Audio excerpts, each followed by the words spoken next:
कि आज हमारे सामने बहुत ही स्पेशल गेस्ट अंकित सिंह जी बैठे हुए हैं, जो कि वीएनआईटी नागपुर से पीएचडी कर रहे हैं। तो welcome to my channel sir. Thank you, Abhishek, and thank you, Vivek, both of you, to giving me a wonderful chance to explain about my work and about my career option for PhD. तो तो जितने ही viewer हमारी video को देख रहे हैं, तो जो सर हमारे सामने बैठे हुए हैं, वो आज हमें पीएचडी क्यों करनी चाहिए या किसे करनी चाहिए, उसके पॉजिटिव पॉइंट, निगेटिव पॉइंट, तो सबके बारे में आज हमें सर जानकारी देंगे। तो वेलकम सर। देखो, PhD पहली बात तो क्यों करनी चाहिए उसका जवाब है। PhD एक्चुअली क्या है कि they are different type of persons. अब PhD किनको करनी चाहिए? पहली बात तो PhD करने के लिए सबसे बड़ी चीज है आपका इंटरेस्ट होना चाहिए। बिकॉज PhD कोई शॉर्ट टाइम की जर्नी नहीं है, PhD एक लॉन्ग टाइम की जर्नी है।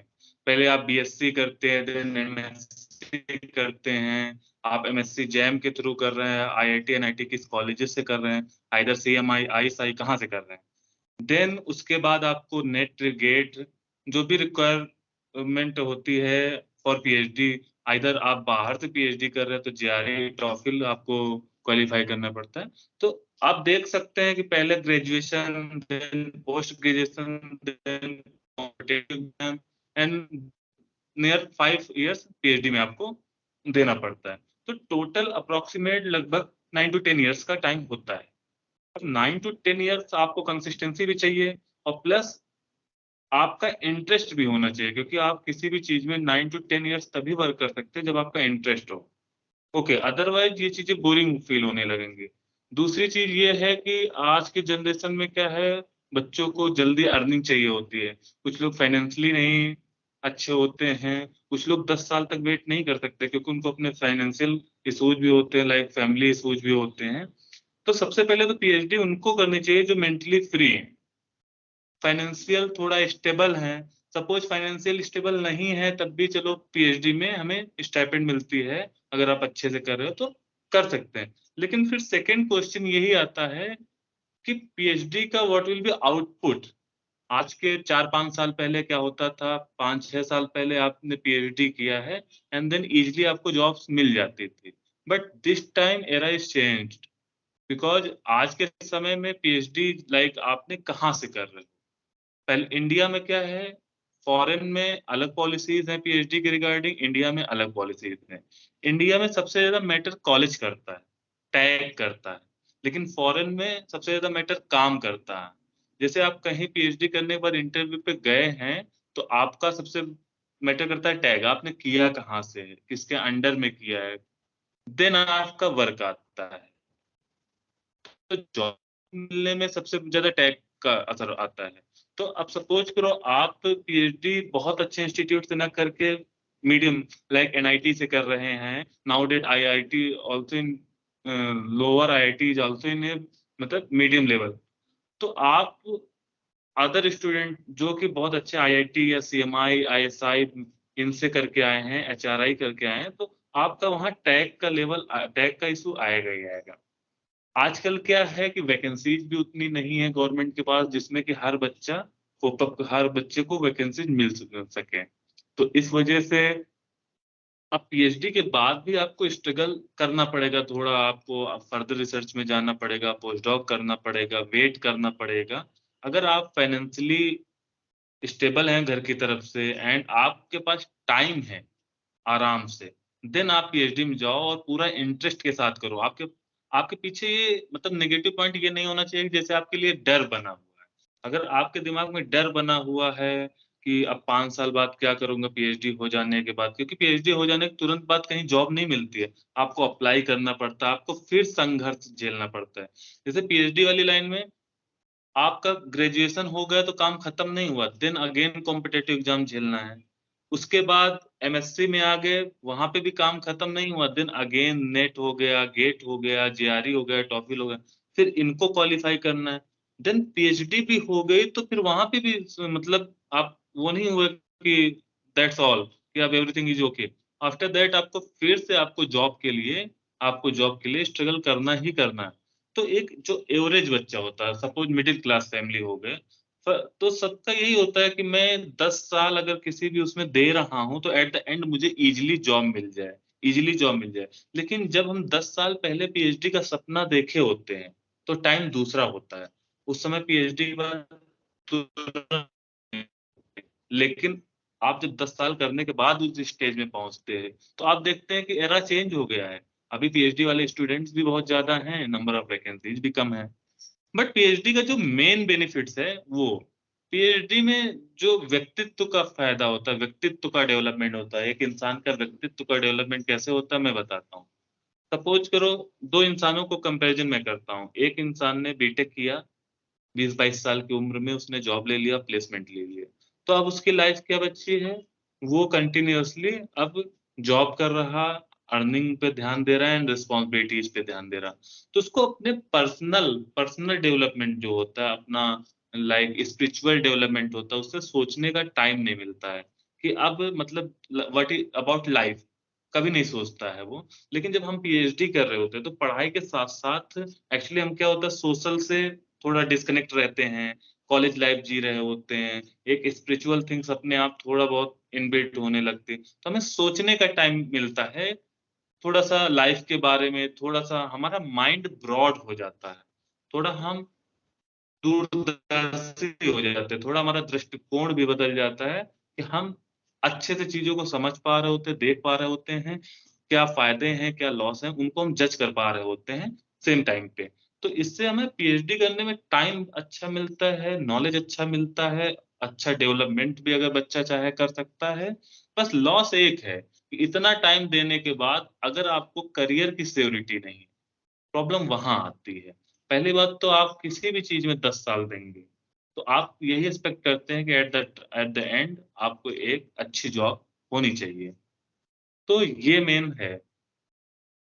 अब यहाँ पे लॉस भी यही है और फायदा भी यही है। फायदा हमारा है कि डेवलपमेंट अच्छा होता है, हम अच्छे से वो करते हैं और हम अपना कंट्रीब्यूशन अच्छे से दे सकते हैं।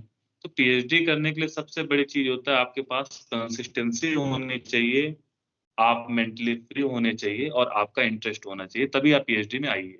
अदरवाइज बहुत सारे प्रेशर होते हैं, लाइक अब एक एज प्रेशर होता है, लाइक पीएचडी करने में लगभग 25 से 30 साल में बंदा, कोई बॉय हो या गर्ल हो, आ ही जाता है। अब लड़की है तो उसके ऊपर मेंटली प्रेशर घर वालों का है कि what about marriage, and same same thing लड़कों के साथ भी है। बट लड़के ऑब्वियस सी बात है नहीं कर सकते, बिकॉज एक अर्निंग का जरिया होना चाहिए कि उसके बाद आप सर्वाइव कर सको, आप उसका प्रेशर हैंडल कर सको।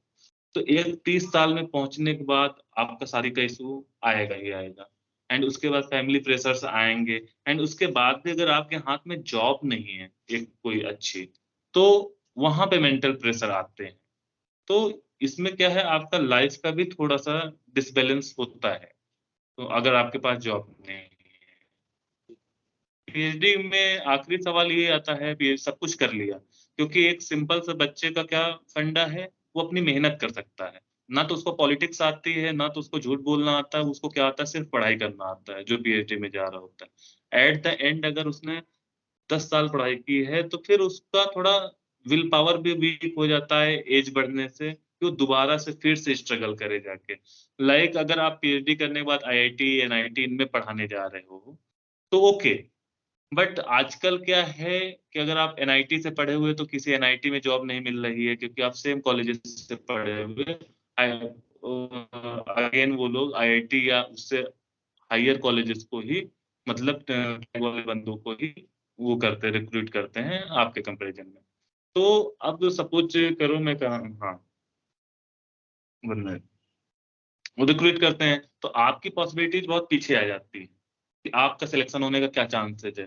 तो आजकल इंडिया में जो टैग का सिस्टम चल रहा है, टैग, उससे काफी सारे प्रॉब्लम्स आ रही हैं कि हम जाए कहाँ आफ्टर पीएचडी, हम जाए कहाँ, क्योंकि पीएचडी होने के साथ साथ ऑलरेडी 30 साल उम्र हो चुकी होती है, उसके बाद दोबारा स्ट्रगल करना, लाइक गवर्नमेंट एग्जाम्स जो होते हैं, जो on the basis of net होते हैं, उसमें से एक पीएचडी जो कर रहा अपना सारा टाइम रिसर्च में दे रहा, अगेन वो कॉम्पिटेटिव एग्जाम को क्वालिफाई कर पाए, ये थोड़ा सा टफ हो जाता है। इसलिए पीएचडी में जो आए बहुत सोच समझ के आए, बहुत क्लियर विजन होना चाहिए कि क्यों जा रहे हैं, और क्या क्या अपॉर्चुनिटी है, अगर ये नहीं है तो क्या हमें करना चाहिए।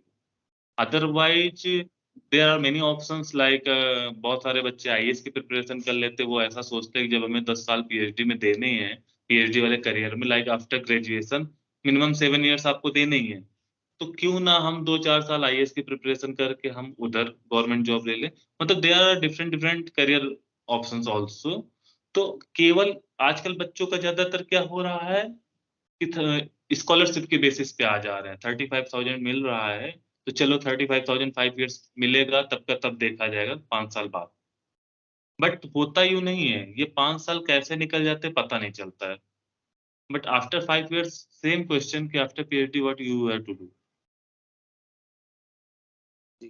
तो जैसे कि आईटी में पीएचडी करते समय जो हमें रिसर्च पेपर निकालने पड़ते हैं, तो कितने रिसर्च पेपर हमें निकालने पड़ते हैं? देखो, बहुत सारे इंस्टीट्यूट के बहुत सारे अलग अलग रूल है। जैसे मैक्सिमम आईआईटी एनआईटी में 2 एससीआई इंडेक्स के पेपर चाहिए होते हैं। बाकी जैसे यूनिवर्सिटीज हो गई, वहां पे स्कोपस के भी चल जाते हैं। तो यहाँ एससीआई इंडेक्स दो, एटलीस्ट दो, मिनिमम 2 का क्राइटेरिया है मैक्सिमम कॉलेजेस में। लेकिन जो बहुत अच्छे कॉलेज हैं जैसे सीएमआई या एसआई या और भी हैं, वहां पे ऐसा सुनने में आता है कि जरूरी नहीं आपके 2 पेपर पब्लिश्ड हों, आपका वर्क अच्छा हो एंड आप अपने गाइड के परमिशन से थीसिस लिख सकते हैं। बट यहाँ का रूल मैक्सिमम आईआईटी एनआईटी का मिनिमम 2 पेपर एससीआई इंडेक्स के होने ही चाहिए। तो करेंटली मेरे अभी 2 पेपर हैं, अभी मैं थीसिस लिख रहा हूँ। आई होप कि दिसंबर तक सबमिट कर दूं, then further I will search my job. तो जैसे कि वहां से निकलने के बाद आपने जैसे जॉब वगैरह का तो आपने बता ही दिया कि तुरंत जॉब नहीं मिलती है, उसके बाद हमें जॉब के लिए सर्च करना पड़ता या डेफिनेटली, बिकॉज बिकॉज मैं ऑलरेडी बीएनआईटी नागपुर से कर रहा हूँ। तो अब यहाँ पे प्रॉब्लम क्या है कि अगर हम आईआईटी में, या सपोज करो मैं आईआईटी और एनआईटी में इंटरव्यू देने भी जाता हूँ, तो वहां मैं शॉर्ट लिस्ट ही नहीं हूँगा आज के समय पे। क्योंकि ऑलरेडी वो उन्होंने क्राइटेरिया रख दिया कि मिनिमम 2 डिग्री या 1 डिग्री आईआईटी से हो या बाहर की हो।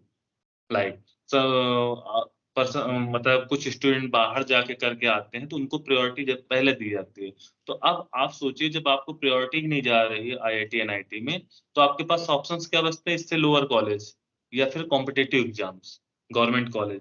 लेकिन गवर्नमेंट कॉलेज का भी थोड़ा सा क्राइटेरिया अलग है। सपोज करो वहां पे 10 वैकेंसी या 30 वैकेंसीज मैक्स टू मैक्स आती हैं।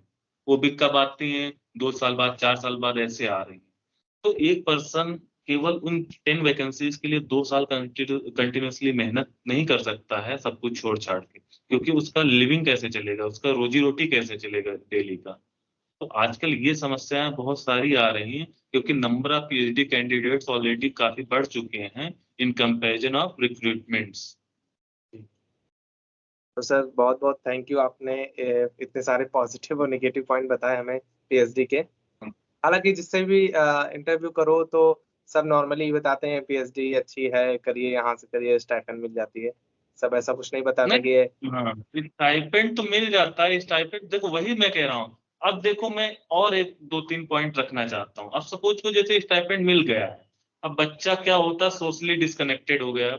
ग्रेजुएशन किया, जैसे पोस्ट ग्रेजुएशन में आईआईटी एनआईटी में आता है, तो सोशली डिस्कनेक्टेड हो जाता है। उसका एम क्या होता है? नेट क्वालिफाई करना, गेट क्वालिफाई करना, जिनको पीएचडी करना होता है। सोशली डिस्कनेक्टेड, फैमिली से भी बहुत ज्यादा कनेक्टेड नहीं, डिस्कनेक्टेड। तो एक तरफ आपका ग्रोथ तो हो रहा है नॉलेज में, लेकिन कहीं ना कहीं आप ब्लंट होते जा रहे हो बाकी अदर एक्टिविटीज में।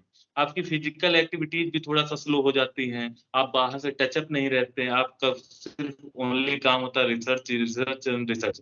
तो आप जब पीएचडी के बाद बाहर की दुनिया में आते हो, तो आपको लगता है बहुत कुछ चेंज है। यहाँ लोग झूठ बोलते हैं, यहाँ लोग धोखा देते हैं, यहाँ लोग अपना काम बड़ी आसानी से निकालने के लिए कुछ भी कर देते हैं। लेकिन एट द टाइम जो बच्चा पीएचडी में है, उसको वो इतना ज्यादा क्रिएटिव नहीं, इतना ज्यादा मतलब एडवांस नहीं होता है जैसे बाहर लोग चल रहा है। तो ये भी लॉस है कि वो बच्चा वहां पे ब्लंट हो गया। अब या तो उसको जॉब मिले तो ठीक है, अदरवाइज फिर से कंपटीशन करना उसके लिए थोड़ा टफ हो जाता है।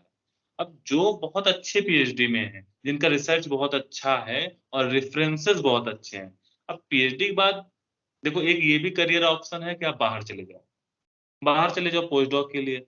लेकिन कुछ बच्चों का ये भी दिक्कत होती है कि हम बाहर की सर्वाइविंग नहीं कर सकते हैं।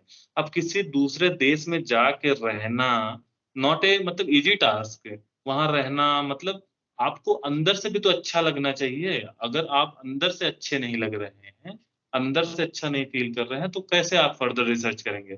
फिर वो आपकी एक मजबूरी हो गई कि आपको by hook and by crook आपको पैसा अर्न करना है और आगे अपनी रिसर्च जारी रखनी है। वो एक कंपल्सन हो जाता है, फिर उसमें लाइफ़ का मतलब लाइफ़ अच्छी नहीं बचती है, फिर वो एक मजबूरी टाइप की हो जाती है। तो पीएचडी वो करे जो फाइनेंशियली सबसे पहले तो मतलब घरवालों की तरफ से फ्री हो। उनके पास ये ना फाइनेंशियल क्राइसिस हो कि नहीं माँ-बाप का भी खर्चा उठाना है, आने वाले छोटे भाई-बहन हैं उनको भी पढ़ाना है क्योंकि एक्चुअली जैसे यूपी का केस ले लो, ये इंडिया का ही कल्चर ले लो, इंडिया के कल्चर में क्या है कि बच्चों को अपने घर की भी रिस्पॉन्सिबिलिटी उठानी होती है, छोटे भाई-बहनों की रिस्पॉन्सिबिलिटी भी उठानी होती है और सब कुछ करना होता है। तो आफ्टर पीएचडी अगर आपके पास जॉब पहले तो पीएचडी एक इतना लंबा समय ले लेती है कि उसमें बच्चे केवल पढ़ सकता है। स्टाइपेंड में भी केवल पढ़ सकता है, there will be no savings कि आपको लगता है कि नहीं ब stipend is very much, very high, आप कुछ सेव कर सकते हो, आप अपने फैमिली को दे सकते हो, तो ये सब मिथ है। वो अगर आप देखोगे एक सिंपल लाइफ़स्टाइल के अकॉर्डिंग तो वो सफिशिएंट होता है, बट उससे आप कुछ सेव नहीं कर सकते, कुछ नहीं कर सकते। तो एट द एंड आपके पास फिर से अगेन प्रेशर है और साथ ही साथ ये भी प्रेशर रहेगा कि आपको अपने फैमिली को देखना है, छोटे भाई-बहन को देखना है। तो सबसे पहले तो आप फाइनेंशियल फ्री होने चाहिए, फैमिली से फ्री होने चाहिए और मेंटली प्रेशर नहीं होना चाहिए और आपका एम होना चाहिए पीएचडी करना। देन आप पीएचडी में आओ, अदरवाइज़ आप एक कंपल्सन में पीएचडी कर रहे हो जैसे आजकल बेरोज़गारी इतनी ज़्यादा है कि लोग ये सोचते हैं चलो 35,000 मिल रहे हैं, तो आराम से चलते हैं ना पीएचडी में, क्या जा रहा है? एमएससी कर ही लिए हैं एंड वो करके पीएचडी करते हैं, क्यों ना करें पीएचडी? तो पीएचडी आराम से कर लेते हैं but at the end 5 years 5 years के बाद रियलाइज़ होता है कि इसका मतलब फ़ायदा क्या हुआ मुझे? तब तक बहुत लेट हो चुका होता है क्योंकि there will be no U turn PhD के बाद इसलिए नहीं क्योंकि आपका एज फैक्टर सबसे बड़ा होता है और आप दोबारा से कोई चीज़ नहीं कर सकते क्योंकि आप ऑलरेडी इतनी एज में पहुँच चुके होते हो जहाँ पे आपके पास कई सारे प्रेशर्स होते हैं। तो ये भी इश्यूज़ हैं। अब फॉर एग्ज़ाम्पल मैं अपने ही बैच में एक एग्ज़ाम्पल देता हूँ कि मेरे साथ जैसे मैं एमएससी कर रहा था और एमएससी में एक बच्चा एमएससी किया, उसने आईआईटी गुवाहाटी में एमएससी शिफ्ट किया। देन आईआईटी हैदराबाद से उसने गेट वो एमटेक किया कंप्यूटर साइंस से गेट क्वालीफाई करके एंड देन उसके बाद 2 साल बाद उसका पैकेज तुरंत 27 लाख में लग गया कंप्यूटर साइंस से था आईआईटी हैदराबाद। तो अब वही देखो कि आपका इंटरेस्ट क्या है? अगर जैसे उस बच्चे का इंटरेस्ट था नहीं हमें जॉब करनी है, प्लेसमेंट लेनी है, तो आपके लिए रास्ते हैं। अगर आपका इंटरेस्ट है कि नहीं हमें पीएचडी ही करना है, देन तभी आइए। तभी आप पूरे इंटरेस्ट के साथ कर सकते हो, रुचि के साथ कर सकते हो, उसका अच्छा रिज़ल्ट भी मिलेगा। तो सर बहुत-बहुत थैंक यू, आपने कीमती समय थैंक निकाल यू, कर हमारे साथ। Thank you sir. Thank you. Thank you.